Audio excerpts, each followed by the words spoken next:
السلام علیکم، آپ دیکھ رہے ہیں ہو کیا رہا ہے۔ میں ہوں Faisal Abbasi, group editor 92 news. Irshad Ahmed Arif صاحب ساتھ ہیں۔ شکریہ ارشاد صاحب آپ کا۔ گزشتہ شب ISPR کی جانب سے یہ بتایا گیا کہ جو جعفر ایکسپریس آپریشن ہے وہ کامیاب ہوا ہے، اور اس آپریشن میں 21 مسافر اور 4 جوان شہید ہوئے ہیں، جبکہ تمام 33 کے 33 جو دہشت گرد ہیں ان کو ہلاک کر دیا گیا ہے۔ پاکستان کے دفتر خارجہ کے مطابق یہ بتایا گیا ہے کہ جو سرحد پار ہے وہاں سے یہ دہشت گردی ہینڈل ہوئی ہے۔ دہشت گردوں کے افغانستان سے رابطے تھے، اور افغانستان کی سرزمین ایک مرتبہ پھر پاکستان کے خلاف دہشت گردی کے لیے استعمال ہوئی ہے۔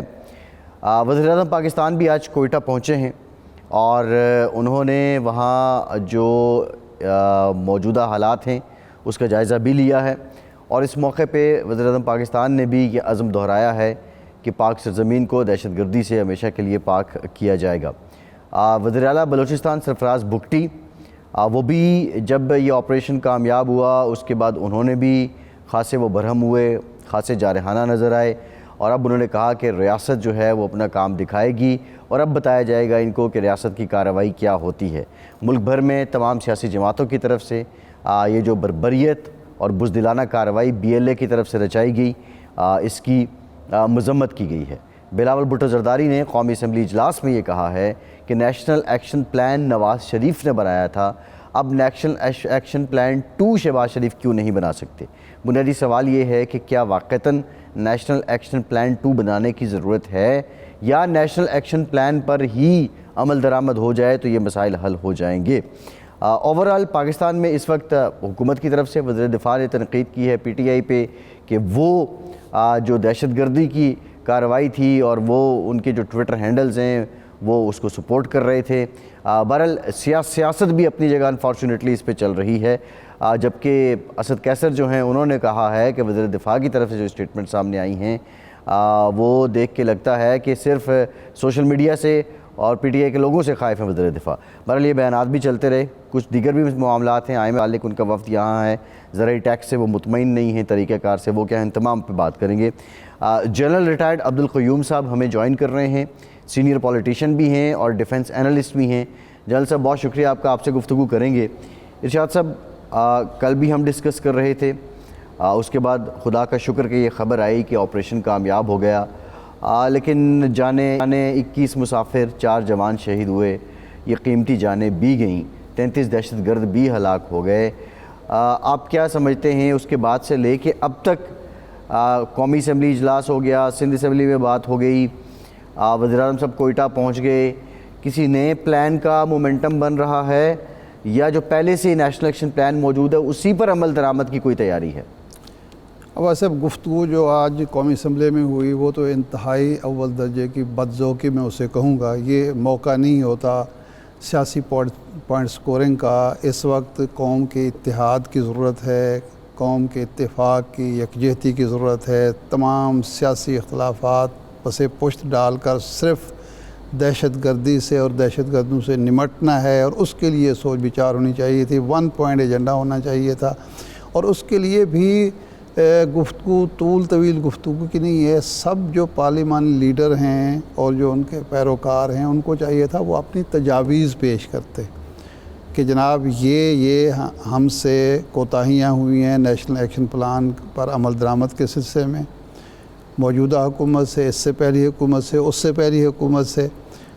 وہ جو پلان تھا وہ اتفاق رائے سے بنا تھا، تمام پولیٹیکل سٹیک ہولڈر اس میں شامل تھے، بلکہ تمام سٹیک ہولڈر شامل تھے۔ تو اس پر عمل درآمد میں اگر کسی قسم کی کوتاہی ہوئی ہے تو اس کوتاہی کا ازالہ ہونا چاہیے، نہ کہ ایک دوسرے کے خلاف جناب بیان بازی شروع کر دی جائے۔ ایک بات۔ دوسری بات یہ ہے کہ اب وزیر اعظم وہاں پہنچے ہیں، اجلاس کر رہے ہیں، انہیں کوئٹہ سے اس وقت واپس آنا چاہیے جب یہ طے ہو جائے کہ مستقبل کا ہمارا لائحہ عمل کیا ہے۔ ہمارے ہاں خرابی کیا ہے؟ خرابی یہ ہے کہ ایک واقعہ ہوتا ہے، اس میں قوم متحد ہوتی ہے، جوش جذبہ جوان ہوتا ہے، باتیں ہوتی ہیں، کچھ چیزیں طے پاتی ہیں، 3 دن کے بعد سب بھول بھلا کے